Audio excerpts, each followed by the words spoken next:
दोस्तों, आप लोगों ने भी ये सोचा होगा कि एक सीरियल किलर का माइंडसेट क्या होता है। यानी कि एक इंसान क्यों दूसरे लोगों को बिला वजह मारता है। इसके पीछे बहुत सारी थ्योरीज हो सकती हैं या कोई डिसऑर्डर भी हो सकता है। आज की इस वीडियो में हम साइंस और साइकोलॉजी की मदद से आपको ये बताने की कोशिश करेंगे कि क्या चीज़ें होती हैं जो एक इंसान को इंसान से हैवान बना देती हैं। ये वीडियो काफ़ी इंटरेस्टिंग होने वाली है और इसको देखने से आपको वो इन्फॉर्मेशन मिलेगी जो आपको कभी किसी जगह पढ़ाई नहीं जाएगी। तो जल्दी से चैनल को सब्सक्राइब कर लें ताकि हम इस वीडियो को शुरू कर सकें। दोस्तों, साइकोलॉजी ऑफ सीरियल किलर समझने से पहले आपको ये समझना होगा कि आखिर सीरियल किलिंग की शुरुआत कहाँ से हुई। इसकी शुरुआत ऑफिशियली 1896 में हुई, जब अमेरिकन पुलिस ने एक इंसान को पकड़ा जिसने 50 से भी ज़्यादा लोगों को मौत के घाट उतार दिया था। तफ्तीश में पता चला कि ये एक सीरियल किलिंग का मामला है। उस इंसान का नाम एच होम्स था। वो लोगों को मारकर उनके ऑर्गन सेल करता था। दूसरा, वो उनके नाम पर इंश्योरेंस फ्रॉड किया करता था, यानी उनको मारकर उनके नाम पर जो इंश्योरेंस के पैसे होते थे, पुलिस को उनका रिश्तेदार बताकर वो पैसे हासिल कर लेता था। इस तरह एच होम्स को दुनिया का पहला सीरियल किलर कहा जाता है, यानी सीरियल किलिंग की शुरुआत पैसों की लालच की वजह से ही हुई थी। इसके बाद भी काफ़ी सीरियल किलर आए और गए, लेकिन सबकी वजह और साइकोलॉजी मुख्तलिफ थी। दिसंबर 30, 2003 में हरोल्ड शेक्टर ने एक बुक लिखी जिसका नाम था द सीरियल किलर फाइल्स। इस बुक में उन्होंने सीरियल किलिंग की वजह 3 मेन साइकोलॉजिकल डिसऑर्डर्स को बताया जो सीरियल किलर में आम पाए जाते हैं। पहले हम इन डिसऑर्डर्स का जिक्र करेंगे, फिर उसके बाद कुछ और थ्योरीज देंगे जिसके बाद आपकी सारी कन्फ्यूजन्स दूर हो जाएंगी। First disorder, borderline personality disorder. दोस्तों, ये डिसऑर्डर काफ़ी ज़्यादा सीरियल किलर्स में पाया जाता है। इस डिसऑर्डर में इंसान को अपने इमोशंस पर काबू नहीं रहता, यानी अगर एक सेकंड पहले वो खुश है, अगले सेकंड ही वो गुस्से में आ जाएगा। इस डिसऑर्डर में इंसान गुस्से में आकर क्या कुछ कर जाए उसको खुद पता नहीं चलता। इस डिसऑर्डर में इंसान के ख्यालात और इमोशंस किसी भी इंसान के लिए कभी भी चेंज हो सकते हैं, यानी जिससे वो प्यार करता है अगले ही सेकंड उसको उस इंसान से नफरत भी हो सकती है। अब एक बात आती है, ये डिसऑर्डर इंसान को होता क्यों है। इसकी बहुत सारी एग्जाम्पल हमें 1989 की book I hate you don't leave me में मिलती हैं, जिसमें राइटर जेरोड जे क्रेसमन ने काफ़ी डिटेल में इस डिसऑर्डर के होने की वजह और इसके सिम्टम्स बताए हैं। जेरोल्ड कहते हैं कि बॉर्डरलाइन पर्सनैलिटी डिसऑर्डर यानी कि बीपीडी का शिकार होने का सबसे मेन रीज़न ये है कि वो लोग जिनके साथ बचपन में मेंटली या फिज़िकली अब्यूज़ किया जाता है, यानी उनको बीपीडी होने के चांसेस 99% होते हैं। जाहिर सी बात है, जब वो बच्चे होते हैं और उनके साथ अब्यूज़ हो रहा होता है तो अपने इमोशंस को बाहर नहीं निकाल पाते, जिसकी वजह से उनके अंदर डर काफ़ी ज़्यादा फैल जाता है। फिर जब वो बड़े होते हैं तो उनको अपने इमोशंस को अच्छे से कंट्रोल करना नहीं आता, जिसकी वजह से वो बीपीडी का शिकार होते हैं। ऐसा ही केस हमने रिसेंटली रिलीज़ हुई वेब सीरीज़ द हामर में देखा है, जिसमें serial killer Jeffrey Dahmer की स्टोरी दिखाई गई है, जिसके साथ भी कुछ ऐसा ही सीन था। उसके साथ भी बचपन में फिज़िकली अब्यूज़ हुआ था, जिसके बाद जब वो बड़ा हुआ तो उसने 17 से भी ज़्यादा छोटे लड़कों का रेप करके उनको मार दिया। ऐसे केस में हमने ये देखा है कि किलर्स जिनको ये डिसऑर्डर होता है वो अपने गुनाह को कबूल तो कर लेते हैं, लेकिन उसके बारे में बात करना नहीं चाहते, क्योंकि कहीं ना कहीं उनको इसका थोड़ा सा अफसोस होता है, जैसा कि जेफरी द हामर ने अपने लास्ट इंटरव्यू में कहा था। आप भी पहले ये इंटरव्यू सुन लीजिए। There's nothing, any words I say to the victims' families are just going to seem trite and empty. I don't know how to express the regret, the sorrow that I feel for what I've done for their sons. Is it still there, Jeff? Does it ever go away? In part, no, it never completely goes away. I'll probably have to live with it for the rest of my life. I wish it would go away. I wish there was some way to completely get rid of the compulsive thoughts, the feeling. Jerold कहते हैं कि इस disorder होने की एक वजह ये भी हो सकती है कि बच्चे की परवरिश एक ऐसे इंसान के हाथ में हो जो पहले ही मेंटल कंडीशन से गुजर रहा हो, या फिर वो कोई ड्रग्स या अल्कोहल कंज्यूम करता हो। यानी बीपीडी की शुरुआत इंसान के घर से ही होती है।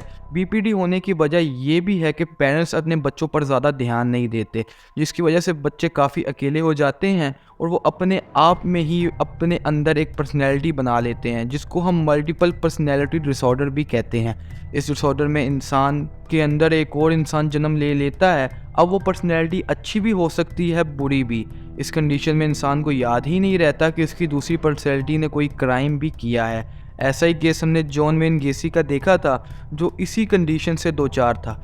जॉन ने 45 मर्डर किए थे, लेकिन जब पुलिस ने उसको पकड़ा तो उसको कुछ भी याद नहीं था। उसने अपने इंटरव्यू में भी यही ऐसा ही कुछ कहा था। आप पहले उसका इंटरव्यू सुन लीजिए। When you look over at the photos, I have no recollection of any of them. Never met them. They're just names and faces. None of them never worked for me. None of them, they never went to any places that I ever hung around, because I didn't hang around that many places unless you were involved in politics or if you were involved in clowning, then I might have ran into you. But there's no way I could have run into. दोस्तों, अब आप कहेंगे कि हमें पता कैसे चले कि एक इंसान को बीपीडी है, तो इसके कुछ सिम्टम्स मैं आपको बुक के रेफरेंस से बता देता हूँ।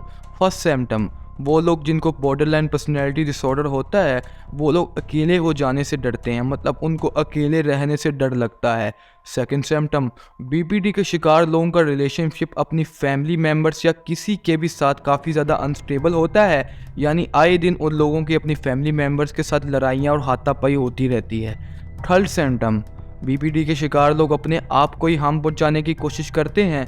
यानी वो अपने आप को ही कभी खुश नहीं देखना चाहते। वो अपने दुश्मन अपने आप होते हैं, इसी वजह से वो किसी और को भी खुश नहीं देखना चाहते। फोर्थ सिम्टम, बीपीडी के शिकार लोगों को गुस्सा काफ़ी ज़्यादा आता है और वो गुस्से में क्या कुछ कर जाएं किसी को पता नहीं होता।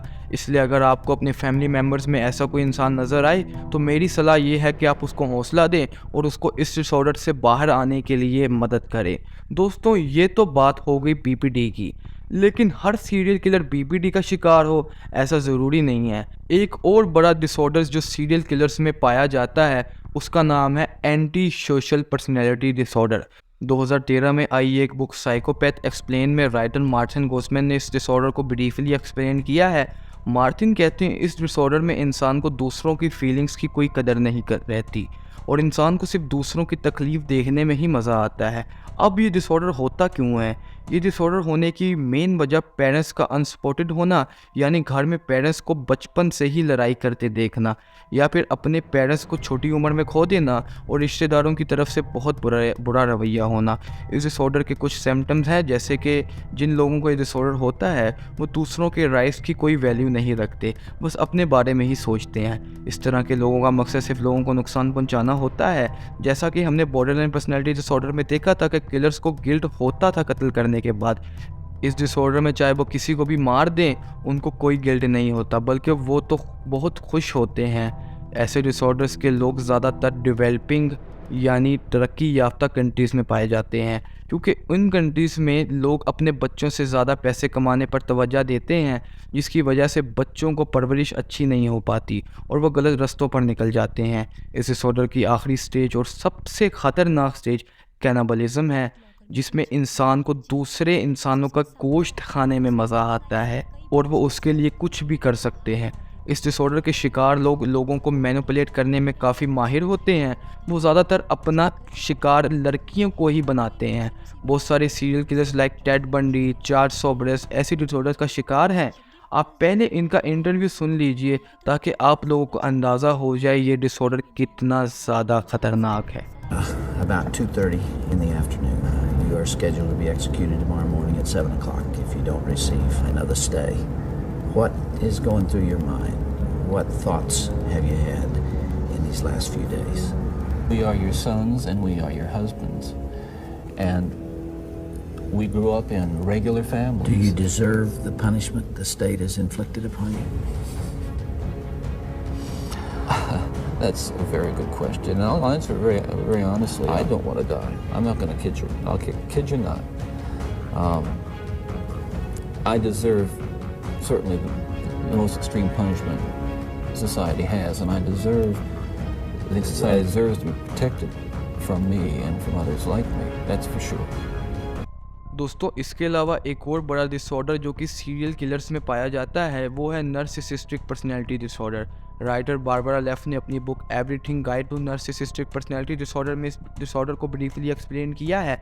उन्होंने बताया है कि ये डिसऑर्डर होने की मेन वजह चाइल्डहुड में होने वाला कोई ट्रॉमा या कोई ऐसा वाक़या हो सकता है जो इंसान कभी भुला ना पाए, या फिर ये डिसऑर्डर नस्ल दर नस्ल भी आगे फैल सकता है। इस डिसऑर्डर के सिम्टम्स ये है कि इंसान को बिना कुछ किए इनाम चाहिए होता है, यानी इंसान चाहता है कि बस मेरी वाह वाह हो, हर कोई मेरी ही तारीफ़ करे, हर कोई मुझे ही क्रेडिट दे, यानी इंसान को बिना कुछ किए कामयाबी चाहिए होती है। अब आप बोलेंगे इसमें ख़तरनाक क्या है, ऐसा तो बहुत लोग चाहते हैं, लेकिन एक सीरियल किलर जिसका नाम हरोल्ड शिपमैन था, जिसको साइको डॉक्टर के नाम से भी जाना जाता है, उसने अपने 300 पेशेंट्स को गलत मेडिसिन देकर मौत के घाट उतार दिया। वो भी यही चाहता था कि लोग सिर्फ उसके पास आएं और शहर में हर कोई उसके इलाज की ही बात करे, इसलिए उसने लोगों को गलत मेडिसिन देकर फ़र्ज़ी तौर पर ठीक कर दिया। बाद में जब मेडिसिन का बैड रिएक्शन हुआ तो सबकी मौत हो गई।